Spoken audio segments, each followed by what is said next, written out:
hope you're wearing your business pants in America and Europe and Asia and everybody else. You're so globally inclusive. Well, I'm trying to be. I know we have some fans in Europe, Asia. They should be. They should be listening to us in Asia, but I don't know if they are. Should be is maybe a little bit strong. South America, I don't think they have the internet yet, so probably not. Ouch. Africa, I'm going to say yes. Definitely We're big Morocco, in Africa. Tunisia. Welcome. This is what is this? This is Tuesday.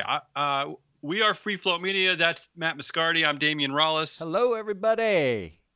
This is our Thanksgiving week broadcast, where each show is going to feature one lame comedy bit about Thanksgiving. Would you call it comedy? I'm not sure. I would call it silliness. We're not quite at the comedy bit yet. We're trying to get there, but we're still a company of two. So that's not true. We have an art department. We got executive producers. We've got. Okay, you're right.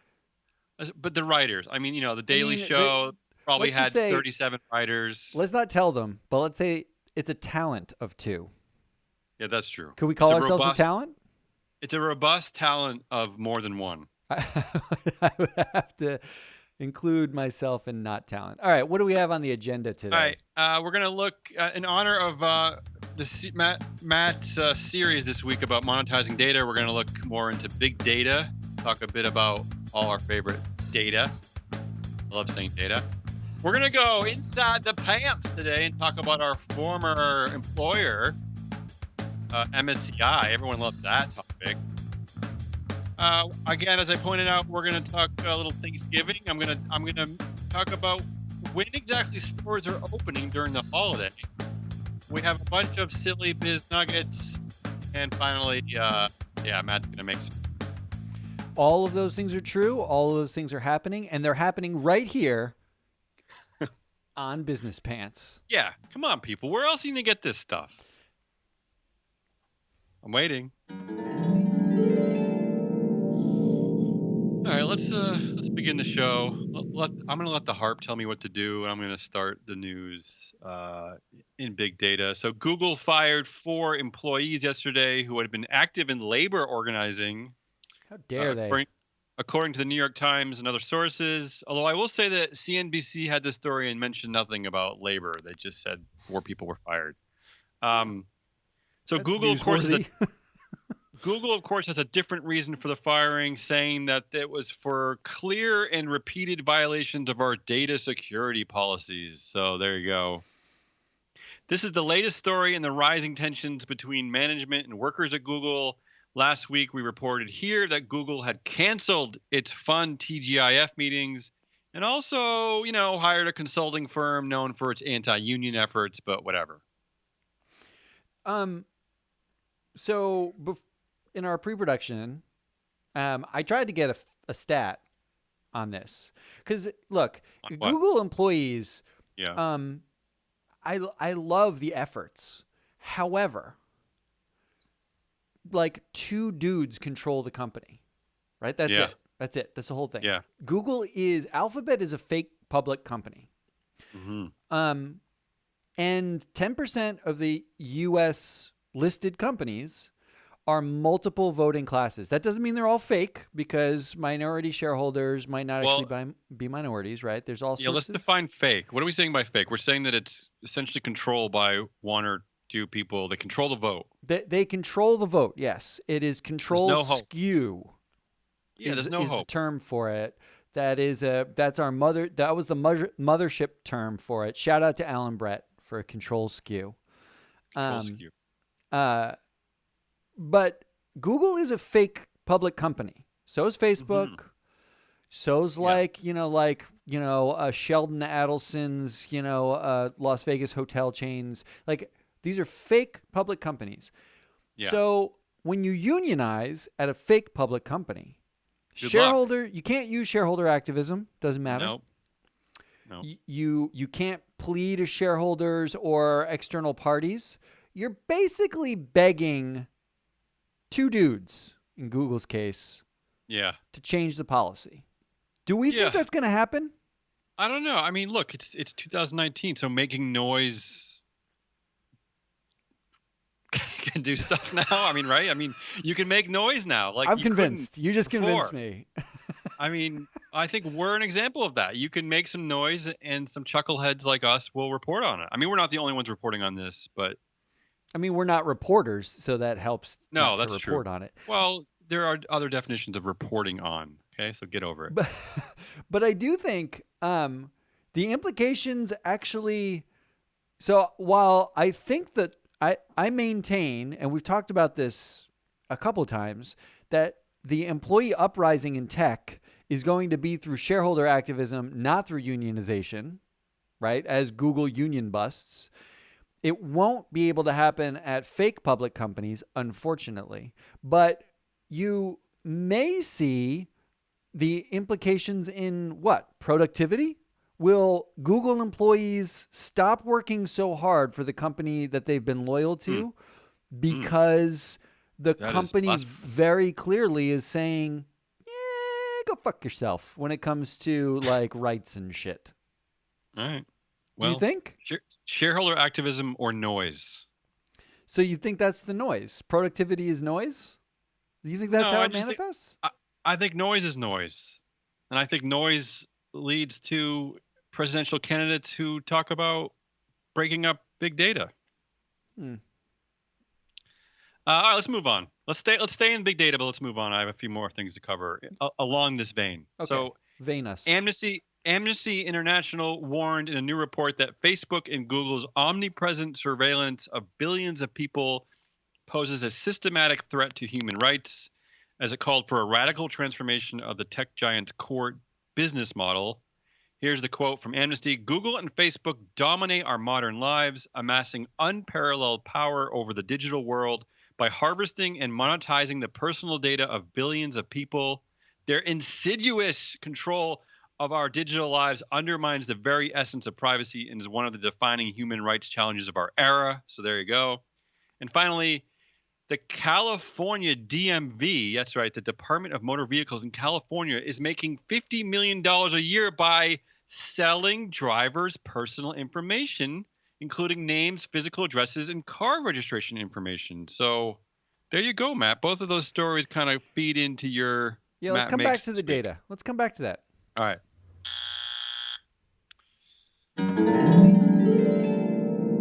A beautiful and soft segue out of big data. Inside let's go our pants.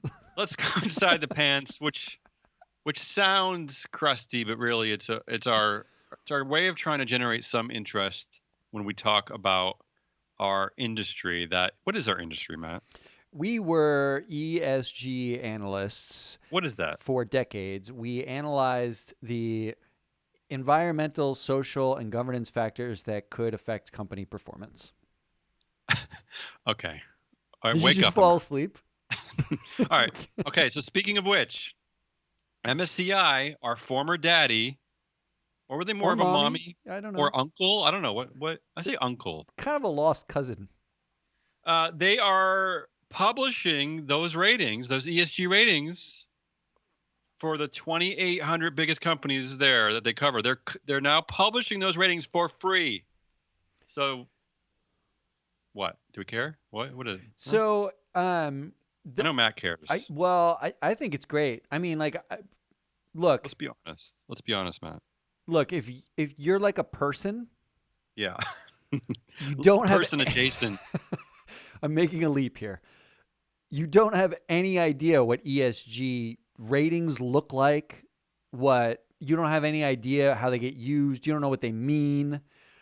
And part of that is because they've been behind this like institutional firewall where like MSCI, Sustainalytics, ISS, all these ratings providers and data gatherers and whatever, they sell their shit to institutions, and the institutions then sell you something that says ESG on it.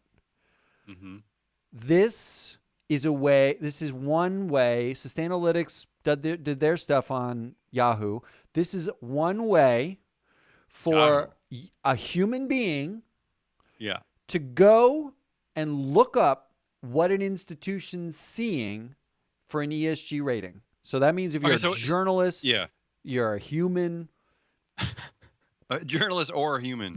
Wait, so So it's just a rating, right? It's just a It's rating. basically just a No rating. There's a data. little bit of information about like the components of the rating, but it's not really. I mean, they And they monetize the rating, so they're not going to can give I you just very much. say to point out that a lot of these ratings agencies are completely separate from actual humanity. They do this annoying rating system, right? Where it's like double B and right triple That is whatever. correct. You will see it will look like a credit rating. It will be nothing like a credit rating, but it will look like Yeah, that. except regular people like me who wear fine zebra striped sweaters don't like credit rating. We don't understand credit ratings. It's gobbledygook. It's stupid.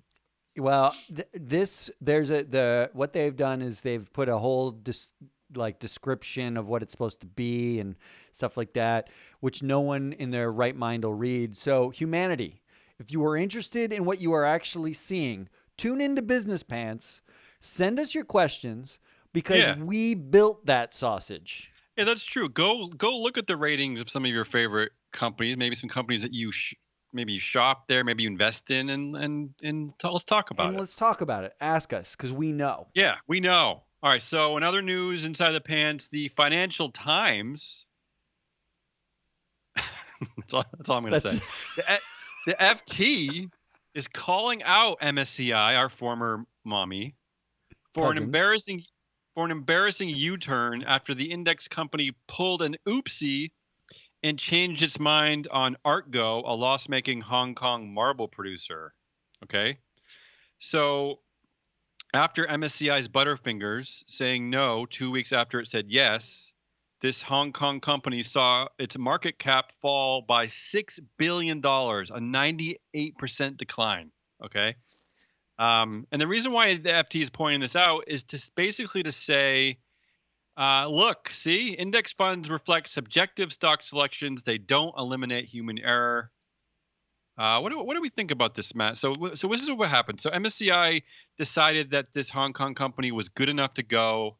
They put it in its benchmark, and then it changed its mind 2 weeks later. In the meantime, the stock price doubled at the company, and as I said, the market cap went crazy. And so I don't know. What are the repercussions for this? Does anyone care beyond this segment? No. The answer to that is no. Oh, come on. So like this gets to like Matt Levine at Bloomberg wrote a piece on this, like what an index is supposed to be. It gets kind of at the heart of that. The fact is, and we have no inside information of how this No, none. happened. We don't We work don't there work there. anymore. We weren't No, involved. they don't Even talk when to we us. were there, there's a firewall between what the index does and what like the analysts did. True. The fact is, I'm Yeah. sure there was some algorithmic reason, like it's a tradable security in Hong Kong, and therefore it could get added to the index. And the reports are that an activist investor did not like put it on a bubble list, and there was some negative feedback from actual investors. And Yeah. MSCI likely listened to the investor feedback and said, "Take it Panicked. off." This gets to the heart of what the hell is an index supposed to do when you and the reason why you care, like you human person, Yeah. um, this is the human show apparently, Yeah. is because when you just go out and buy your Vanguard ETF that owns the whole stock market because you want to set Right. it and forget it and you don't want to do anything with your investments, there are people making decisions about what you've just set and forgotten. Yeah, that's true. And you might be investing in weird, scammy Hong Kong marble companies. You may lose your marbles. That was sad. All right.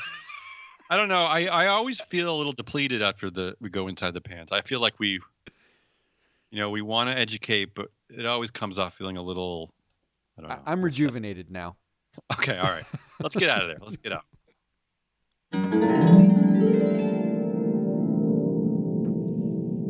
All right. In honor of Thanksgiving week here in the United States, this is sort of our, especially as a non-Christmas person, this is really the American Super Bowl of holidays. This is it. This is really the holiday for most of us. So yeah. I'm a Halloween person. So congratulations, me. Um, So I want to continue to highlight the crazy that is Thanksgiving week, because really Thanksgiving week has now been taken over by Christmas. It's been taken over by the retail sector, and something that Matt's going to talk about later too, about consumers and their crazy spending and all that. So I just want to today I'm just going to point out how crazy we really are here in the U.S. All right, you ready? Yeah, hit me with the crazy. This is for you. This is for those of you listening mostly in Europe and Asia, because here in America we already know how stupid we are. So let's go. Let's start with the jerks first of all. I like These jerks. are the anti-freedom, anti-capitalist Christmas haters. Okay, these people are the jerks. This is the So Colbert Report. Costco is actually closed on Thanksgiving, and it's opening at 9 a.m. on Black Friday. That is sad. And Nordstrom's even worse. They're opening at 10 a.m. on Friday. That is just I have to wait until ridiculous. 10 a.m. Shame. It's shameful. Stupid jerks. All right. Jeff Bezos can drop a drone in my toilet, and I have to wait till 10 a.m. to go to Nordstrom. I know. It's sad. What is this Go country? back to Russia, Nordstrom. I'm gonna flip a table over.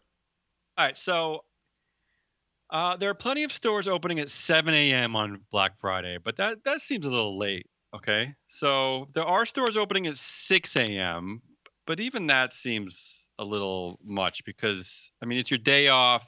You're probably setting your alarm at 4 a.m. Well, it's not your day off if you work at any of these places. That's true. Well, except for Nordstrom.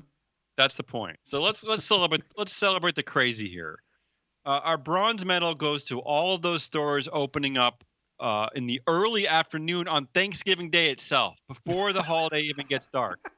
Right? So this gives workers just enough time to eat a pre-dinner plant-based patty and be the family a-hole who misses the turkey.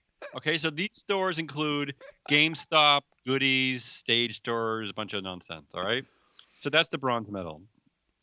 The silver medal for crazy goes to Cabela's, Kmart, and Big Lots, which are all opening Thanksgiving morning. Right, so there is no holiday there. It's too late. I've already finished my shopping by then. So it's the morning and the most important United States holiday for families, and they believe that letting workers be home with their families is stupid. So that's the silver medal. Okay. Before we get to our gold medal crazy, I want to do a special consolation prize, and that's for all these stores that thank God they're opening up on the holiday, like Best Buy, Macy's, and Target. They're all opening around 5 p.m. So it's like after you've pigged out a bit. But sadly, they're closing that night, which seems weird to me. Like, so they're opening on the holiday for like 3 hours closed. Too. Yeah, so that's kind of, I don't know. That's sleep. How dare they? So okay, here it is. Our gold medal crazy, ready, goes to Kohl's, Old Navy, and Walmart, all of which are opening on Thanksgiving Day and not closing overnight. That's right, staying open all night through the next day. That's American success, right? They will be fully stocked with Marty the robot. Yeah. All right, so that's our little bit of Thanksgiving. What a country we live in. All right, let's go to some business. Our first biz nugget today is following up on a story from yesterday. So Elon Musk has revealed why the windows of Tesla's Cybertruck broke during an embarrassing launch incident. Because I know you want to know, Matt. So here's why. Ready?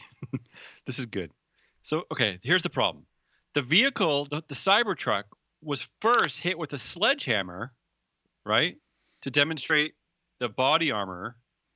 But that caused an unseen crack, which led to the windows smashing, okay, when they were hit with a steel ball. So it should have been steel ball on window first, then sledgehammer on the door. So we're gonna have to tell everyone trying to jack a Cybertruck. I just love it that he had to announce this. I love that in order for it to work, you need villains to shoot the windows first and then hit the car with the sledgehammer. Yeah. But I think that they would have known this already, probably. All right, our second biz nugget, speaking of Maddie the robot, The Massachusetts State Police is the first law enforcement agency in the country to use a dog-like robot called Spot that comes out of Boston Dynamics. Okay? What are they So, using it for? you should try to find some video of this thing because it's truly bizarre. But it sniffs out bombs. It goes into dark places that cops don't want to Like my go. dreams. So while the use of robotic technology is not new for state police, this temporary acquisition of Spot, a customizable robot some have called terrifying, is raising questions from civil rights advocates about how much oversight there should be over police robotics programs. So there you go. There's a sobering biz nugget for you, Matt. In future story, Massachusetts announces it's been selling user data collected by Spot, the robot. Well, you would think, right? That's just next. It's just coming. Yeah. Yeah. All right. Our next nugget: greenhouse gases hit another record high in 2018. Good. I could say more, but I don't think I really need I mean, to. let's just end it on a downer. Or do we have another? Oh no. Maybe some good news here. You ready? Yeah. All right. So first, let me just set this up first. Grazing and providing animal feed for cattle already accounts for about 60% of the world's agricultural land, despite the fact that beef produces just 2% of calories. Okay. Western countries need to reduce beef consumption by about 90% to avert disastrous climate change, according to reports. So, what's the good news, Matt? The good news is we could be approaching peak beef. I have been thinking about peak beef. So global production of beef is still growing, but the growth rate has hit its slowest pace since the mad cow disease era. What is going on? Seriously. I think I've changed my tune on all this meatless meat. At first I was a bit, I was like, yeah, I don't know. But now I'm starting to think, why not? Look, I've actually been eating, like when I see it on a menu, I have to admit, okay, mea culpa right here in public to 0 people listening. I have to admit that when given the option, I've been getting the plant-based meat. Yeah. I don't know why. Supposedly Glenn Beck, who's not probably the customer they would have thought they would be targeting in the first place, a conservative U.S. pundit who was invested heavily in the beef industry. Supposedly he did a blind taste test live on his TV show and mistakenly picked the meatless meat. We've hit peak Beck beef. Yeah. All right. Trying to fly through the show so Matt has some more room to talk Let's make today. something. So, all right. Before we get to Matt Makes, I want to talk about a little. The harp. We're in it. Yeah. Okay. Fine. But before I throw it over to you, I won't start the clock yet. Before I throw it over to you, we did get some feedback from a listener. So again, proving that we have listeners. I don't know if we have multiple listeners on the same day, but whatever. Doesn't matter. We're counting. This is a guy who calls himself YC. All right. And I know for a fact that YC stands for Jan Croker, but we're not going to get into that. So he wrote in to tell us that he uses a really creepy app called, those are his words, really creepy, called Google Opinion Rewards. And here are the key takeaways that he wanted you to know. All right. So this is an app where Google pays you for answering questions about yourself, but also about the places you've been to. YC said that he's been using it since 2015 and has made $224 that he can spend at the Google Play Store. He said that he mostly lies on the app. That is, he is dishonest. He's not literally laying on his phone. He gets more surveys when he is in a city. So clearly the app is following him around. And finally, just to point out again that he's a big fat liar. So that's what he That's what he wanted to point out to us. All right. So YC, thank you for that, because I actually used your data as one of the data points. So it's incorporated. So today I'm going to make an an effort as a semblance of clarity on the value of data. Yesterday, we talked about how social media companies effectively their business model is to make you buy more shit. Okay, we talked about that. Yeah. Now, I wanted to say that they I mean, what they want to do is manipulate you to buying more shit on their platforms. Okay, you Sure. are their puppets. Yes. And yesterday we set out effectively on a rough basis, based on data points, based on time you spend on it, and based on just ad revenue that they generate. There's a couple ways to measure how much they make on your data. We're going to go with ad revenue per user. It's crude. It's simple. But Yeah. for today, I wanted to go into part 2 of this 3-part process that I laid out Do it. yesterday. Okay. Okay. So we What's talked part two? about how much your data is worth to the companies. Today, we're going to talk about how much your data is worth to you Okay. as a human, because today is Yeah. human show. Yeah. Right. And tomorrow, we're going to talk about how long it might be worth that. Okay. But I Okay. wanted to do this via a game. The game is I Damion. like. Oh, good. I like that. That's me. Welcome to the game show. I'll be Guy Thank you. Smiley. Okay. Please give me how much you think. We're going to go some data point by data point. How much would you sell those data points for to a company, ranging from 0, you just give it away, you don't give a shit about it, to something, anything, any number. And how do how do I even know? Just as a one-time sale, like I sell it Annual. once. This is like Annual. This is Okay. Got it. you want Got it. annual revenue for this thing, and it Okay. can't be like I want $20 for my name. Like you have to Okay. there's a price, okay, and we're gonna move quickly. All right. And I'm gonna preface this by saying that I don't since I don't work for a giant corporation anymore. My data might be worth more to me these days. Well, this is going to be I part of the need the point, money. okay? Okay. The Go. first set of data points we're going to go through are the basic data points it takes to actually sign up for almost every social media company, which we talked about yesterday. And then we'll go into the kind of minimum value that Facebook or Twitter or any of them can get out of you, okay? Okay. Number 1, All right. Yeah. name and email address. How much? I mean, to be You honest, give that everyone shit already. away for free everywhere. Yeah. I mean, everybody already has that, but I'm gonna think of it in terms of what I really enjoy, which is a donut and a coffee. So I'll say $5. $5 for your name and email. Okay, $5. And Yeah. we're going to keep a Why running not? tally here.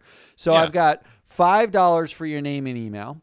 Yeah. Now let's add in your birthday. That seems slightly more personal, Birthday. right? Slightly more personal. Yeah.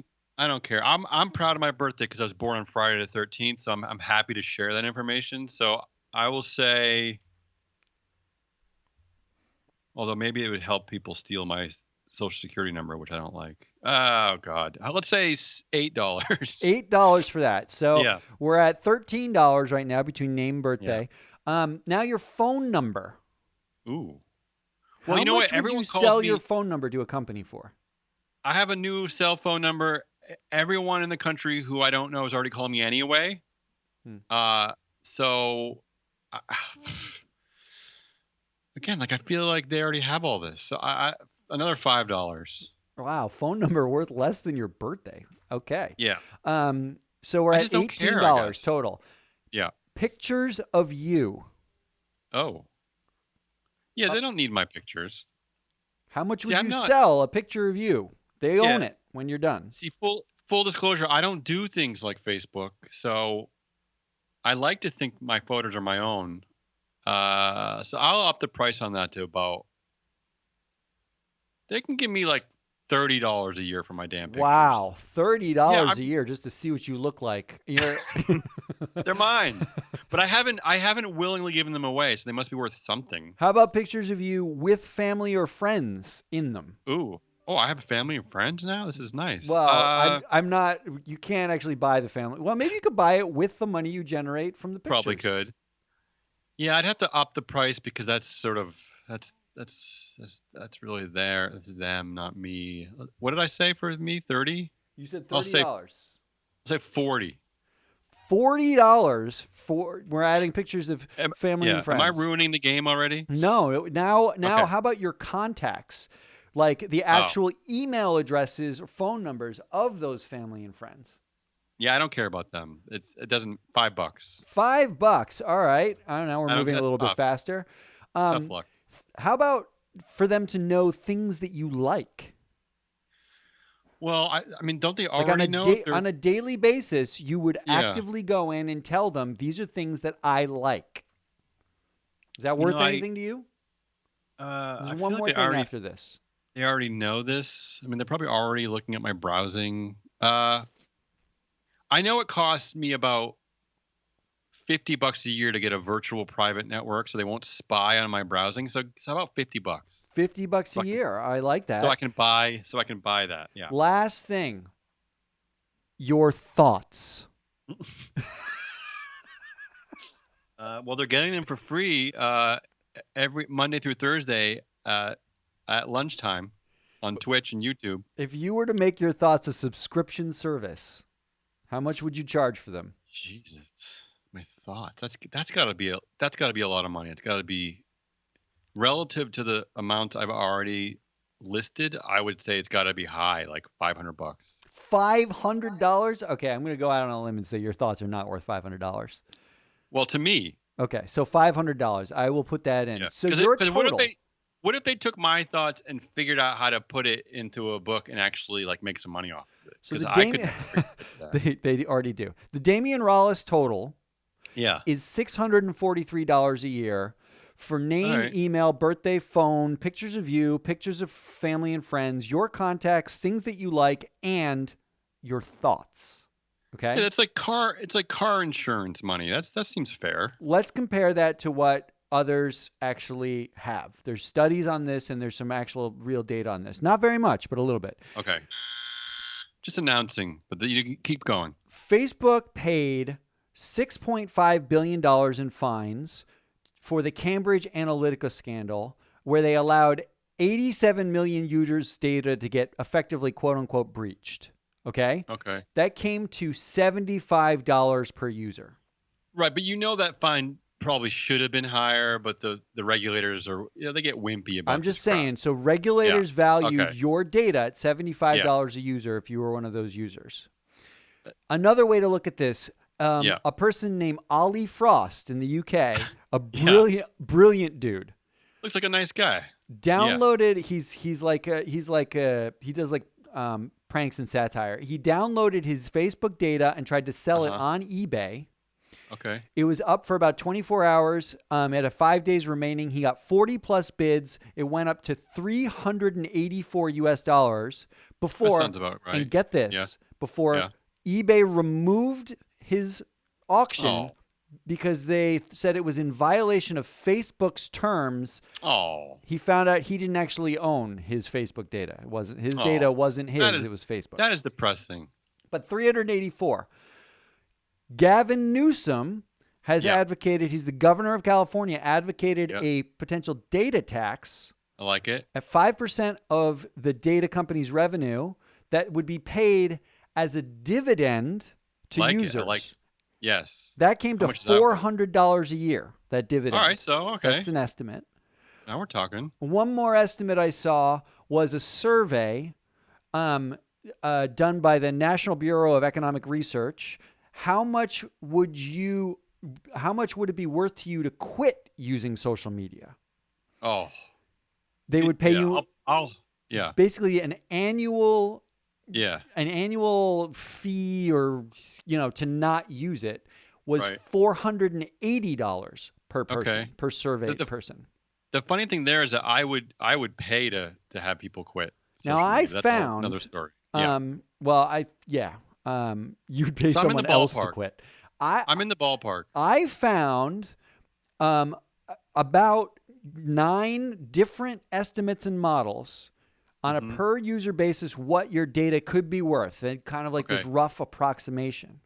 That included an estimate, like an economist estimate on lost wages, a recode estimate using what you pay to be ad free, the Microsoft purchase of users when Microsoft purchased LinkedIn, because they own LinkedIn, which people don't know. I found a whole range that ranged from 63 cents per user annually on a 2013 Financial Times revenue or a model of, data model. 63 cents. Yeah. To $6,600 a year, $6,600 a year in lost wages based on time spent on social media that you're not actually doing other shit. Okay. So the average, when I got rid of the outliers here, was just under $300 a year. Your data could be worth $300 a year. So Damion, apparently you value yourself 2 times what everybody else really values themselves at. I overvalue my mad genius. That's what I do. But here's the amazing part. Yeah.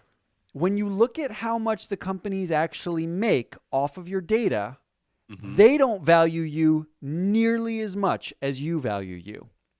Twitter values you the most. They make just under $8 per user in ad revenue. Okay. And that is a 5% of the way people value themselves. That is the highest social media company. So the most you can make is 5% of your self-value. That was the final takeaway. There is a massive discount. This is why their business model, actually, if it comes under threat, if people really try to implement some of these things, the business model could actually fail because people value their personal data, regardless of the fact that it's not like bank or hospital data, significantly more than the companies are generating based on your data. Yeah, it's kind of like if you've ever played fantasy sports and you try to propose a trade, you value your own players way more than you should. That is correct. So tomorrow, what we're going to look at, oh, I came in hot with that music. That's right. We're going to look at how long that discount can actually last. How long can this value be what it is? All right. Wow. That's a lot. Thank you, Matt. I don't know how I feel after all that. I have an inflated ego, but in the bigger picture, I'm still worthless. That's how I feel. Well, first of all, just consider yourself, you're slightly above the National Bureau of Economic Research estimate.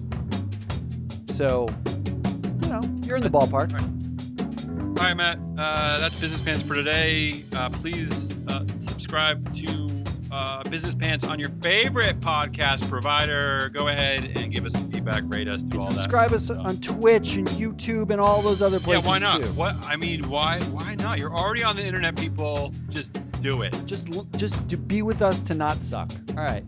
I'll talk to you tomorrow before the holiday. Thanks, Damion. Later.